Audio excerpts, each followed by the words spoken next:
Hello everyone, welcome to Think Global Education Services SAT Math class. Guys, this is the fourth video that I'm making on geometry series for SAT. Now in the previous video, we discussed few special triangles in case of SAT, and today we'll be talking about a couple of more properties. That is, we'll be discussing first similarities of the triangle, and then we'll be discussing a couple of more general rules for triangles. So let's continue. Now, guys, SAT is not a subjective exam, it's a objective exam. So here you really don't have to prove the triangles to be similar. You should be directly aware that the triangles are similar. Now, in our classes, in our maybe 9th or 10th standard, we have learned that we can prove triangles by two basic properties, that was side angle side, and we can prove the triangle similar by another property, that was angle angle angle, right? So here we don't have to do that. We don't have to do this side equal to that side, this angle equal to that angle, hence proved. So it's not a subjective exam. So we should just look at the triangles and know they are similar. Like in this particular case, the example that I've taken here, I can see two triangles. One triangle is ADE, that's a smaller one, and one triangle is ABC, that's a bigger one. Now, do you acknowledge both the smaller triangles, that is triangle ADE is actually similar to triangle ABC? How? If I notice the ratio of one side, that is AD is equal to 1/3 of AB, that means if AD is 1, AB has to be 3, and if AE is 1, AC has to be 3, because AE is also 1/3 of AC. So I know the ratio of the sides are equal and the angle between them is common. So I know by side angle side, the triangles are similar. Now that's an easy part in my SAT. I looked at the triangles and the triangles are similar. Now, here, before discussing this question, let's discuss the three basic aspects that you need to understand in your SAT regarding similarity. You don't need to go beyond that. If you know these three basic aspects, you can handle any question on similarity in your SAT. So let's discuss those three basic aspects and then we'll come back to this question. So for that, if I take a couple of triangles, let's say this is the first triangle ABC. So this is a triangle ABC, and let's take another triangle. Let me take a different color. So let's say this is another triangle. Okay, so this triangle, let me label it as DEF. Now here in the first triangle, if I say this is angle 1, this is angle 2, and this is angle 3. And in the second triangle also, if I say all the angles in the first triangle is actually equal to all the angles in the second triangle. So if I say this is also angle 1, this is also angle 2, and this is also angle 3. So I labeled them with the same numbers because the angles are equal. So do you acknowledge that triangles are actually similar? The red triangle is actually similar to the blue triangle by the property of AAA, angle, angle, angle. All the angles in this triangle is actually equal to all the angles in the other triangle. So that's an easy part. I looked at the triangles. I know the triangles are similar. But if the triangles are similar, the first most important question that you should ask yourself is, if the triangles are similar, the ratio of which side is equal to the ratio of which side?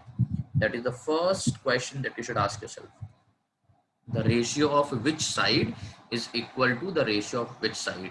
And the answer to this question is the ratio of the sides corresponding to equal angles are equal. The ratio of the sides corresponding to equal angles are equal. Now let me tell you what do I mean by that is. Now let me talk about angle 1. Now what is the side corresponding to angle 1 in the red triangle? BC. And what is the side corresponding to angle 1 in the blue triangle? EF. This is the first ratio, which is equal to, if if I say what is the side corresponding to angle 2. So in the red triangle, the side corresponding to angle 2 is AC, and the side corresponding to angle 2 in the blue triangle is DF. So both the ratios will be equal. And again, if I take the third angle, which is angle 3, what is the side corresponding to angle 3 in this red triangle, which is AB? What is the side corresponding to angle 3 in this blue triangle, which is DE? So do you acknowledge that the ratio of the sides corresponding to equal angles are equal? So that's what I mean. So whatever angles are equal, the ratio of the sides corresponding to that angle will be equal. So all the three ratios will be equal. Now this is the first aspect that you should be aware of if two triangles are similar. As in this case, I know triangle ABC is similar to triangle DEF. So this is the first information that I should be aware of. I hope you understand that. Now the second information, the second aspect. So suppose if I say this red triangle, let's say this red triangle has a height of h1. Let's say this has a height of h1, and this blue triangle, let's say, has a height of h2. Since both the triangles are similar, you should be aware of the fact that their height will also be in the same ratio as of side. I know the ratio of all these three sides will be equal. Now the ratio of their height will also be equal to the ratio of their side. That means I can say the ratio of h1 over h2 will also be equivalent to the ratio of their side. So basically this is the first aspect that you should be aware of, that the ratio of the sides corresponding to equal angles are equal. This is the second aspect that you should be aware of, that their height will also be in the same ratio. And the third aspect, now for the third aspect, let's go back to the question, what is written on the slide. Now I know that these triangles are similar. The smaller one is similar to bigger one. Now the third aspect says, if the triangles are similar, the ratio of their areas, that means if I say area of triangle ADE over area of triangle ABC, because both the triangles are similar, so the ratio of their areas will always be equal to the ratio of their side squared. Now what's the ratio of their side? I can clearly see the ratio of their side is 1:3. So the ratio of their areas will always be equal to the ratio of their side squared. Now this is the third information that you should actually be aware of.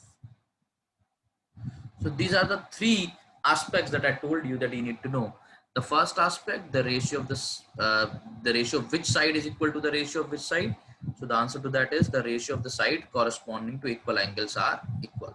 Second aspect, their height will also be in the same ratio. And if the triangles are similar, what is the third aspect? That their ratio of their areas will always be equal to the ratio of their side squared. Now what does that mean? What is the ratio of their areas? 1:9. Right? Now if I look at this figure, that means they are trying to tell me that if the area of the bigger triangle is 9, the area of the bigger triangle is 9, what will be the area of the smaller triangle? 1. That is the meaning of ratio 1:9. That means if the bigger triangle is 9, the smaller triangle is 1. Now guys, if you look at this, if I want the area of this shaded quadrilateral, that is the blue quadrilateral, so if this bigger triangle has an area of 9, this smaller triangle has an area of 1. So what will be the area of this remaining quadrilateral? 9 minus 1, that is 8. Correct? Because the bigger triangle has an area of 9, the smaller triangle has an area of 1. So the remaining quadrilateral is 8. Now if you look at the question, they are actually asking me this only. Area of triangle ADE over the area of quadrilateral DECB, which is 1:8. So I solved this particular question by using the third aspect of similarity. But in your SAT, you need to know all the three aspects: first aspect, second aspect, and this third aspect. So I hope all these three aspects are clear, right? Now, let's try one more question on similarity, which is actually based on the first aspect. So we did this example on the third aspect. Now, let's try to do a question which is based on the first aspect. Now, in this question, it says in the above figure, QS is already given to me 6, PS is already given to me 8. Then what is the length of SR? This SR is missing. Now I know this is 6, this is 8, this is 90 degree. So this PQ will definitely be 10. Okay, that's fine. But I really don't need it as of now. So let's just keep it. Now I need this SR. Now it's a very interesting question, guys. Here, if you see how many triangles can you identify in this question, I can see 3 triangles. One is big triangle PQR. Then I have one smaller triangle PQS, and then I have another smaller triangle PRS. Now, if you notice, all these 3 triangles have one thing in common. All are right angled. So this smaller triangle is right angled here. This smaller triangle is right angled here, and this big triangle is also right angled here. Now, when I look at this from there, I get a sense that the smaller triangles are similar. So let's try to prove them. First of all, we'll prove them similar. Now, why I'm proving them similar? I really don't need to prove them, because in our SAT, I should directly know how the triangles are similar. But just to understand today, I will prove them similar. And whenever you see this kind of a question again, you should directly know what to do. So let's understand this. How do we prove them similar first? Now, in my scratch work, I really don't want to write PQS, PRS, so I give them numbers. That makes it more convenient to understand. So let's say this is angle 1 and this is angle 2. So first of all, let's say in triangle PQR, so that means I'm talking about the bigger triangle PQR. This angle is already given to me 90.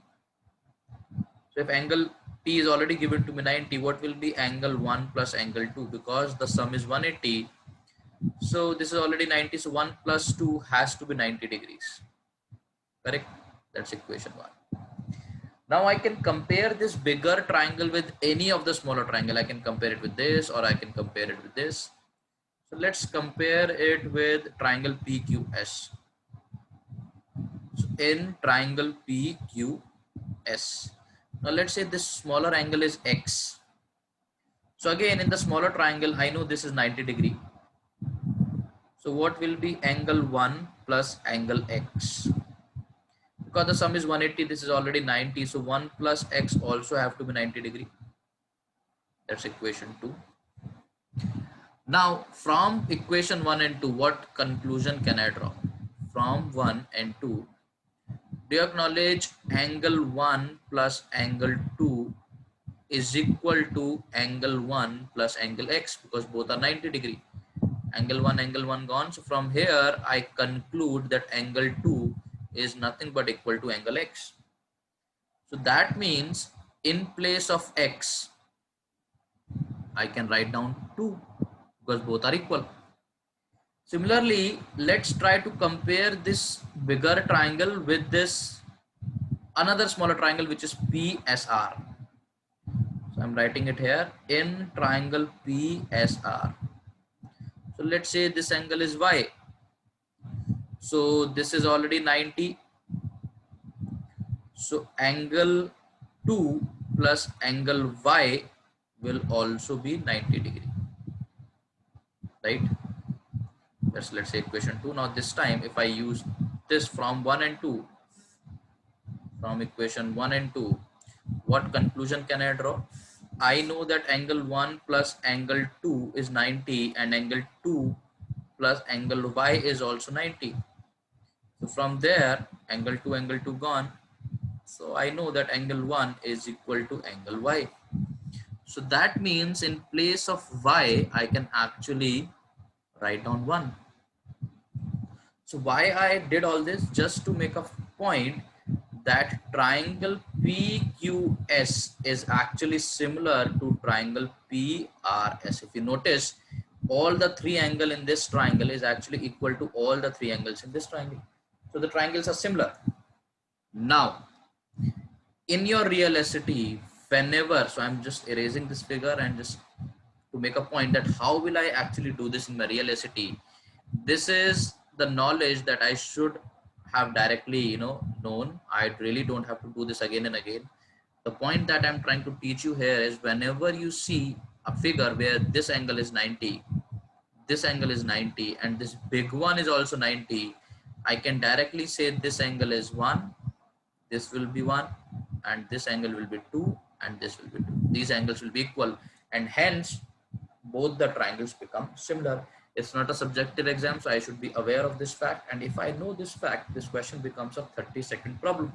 Because I know the triangles are similar, I can directly compare the ratio of their side. This is given to me 6 and this is given to me 8. So if I look at the first triangle, what is the side corresponding to angle 1? So let's say this is the first triangle and this is the second triangle.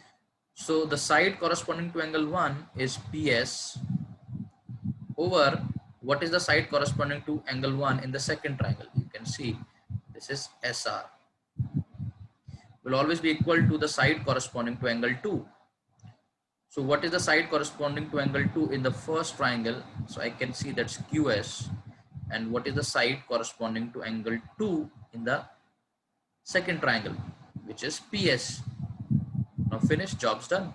I already know PS, which is 8.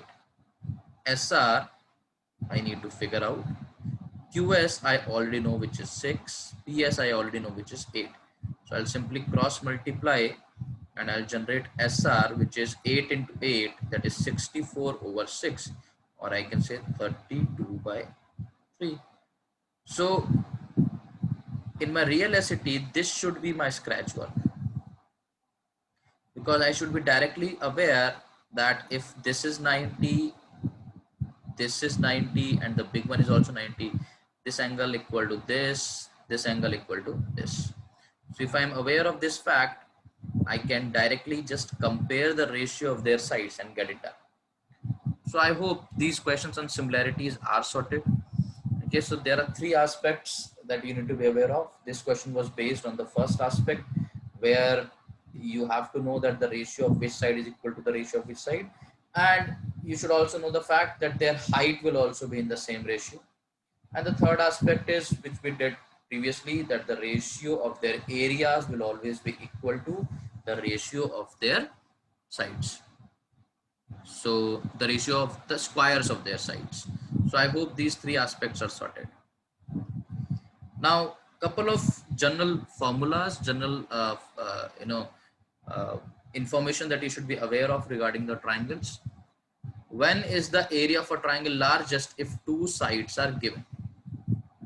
For that, let's visualize a triangle. Let's say, suppose the triangle is something like this.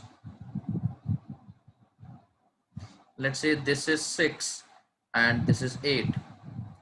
So I know the area of triangle is actually half into base into height. Right? That's the formula for the area of triangle. Now in this particular case, I know the base is 8, but I don't know the height. If you try to draw the height, this will be the height, right? This will be the height. Now I really don't know the height, but common sense, because base is always 8.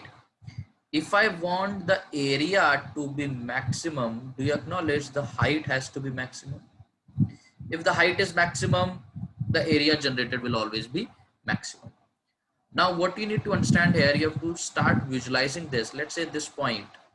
If I start inclining the point like this, at one point in time, this 6 will come here. Try to be more accurate. So if I take this point and if I start inclining this point or this side will move like this, and at one point in time the figure will look something like this. So this point will come here, That means it will exactly be perpendicular over this. So this dimension is 6. The triangle will look something like this. I hope you are able to visualize this, right? So do you acknowledge what I have done? I've just inclined this side, this 6, and make it perpendicular to this 8. In this case, do you acknowledge the height of the triangle is maximum? That's the maximum height this triangle can ever achieve, which is nothing but equal to the side, which is 6. So that becomes the height. Now if that happens, the height will be maximum and eventually the area will be maximum. So if the dimensions are 6 and 8, the maximum area that can be generated will be half into 6 into 8, that is 24. So that means if two dimensions are given, let's say for example I took 6 and 8, if two dimensions are given, the area cannot go beyond 24. Now what's the understanding? When is the area of a triangle largest? The area of a triangle will always be largest when it is a right triangle, because in the case of right triangle the height will be maximum, and if the height is maximum the area generated will also be maximum.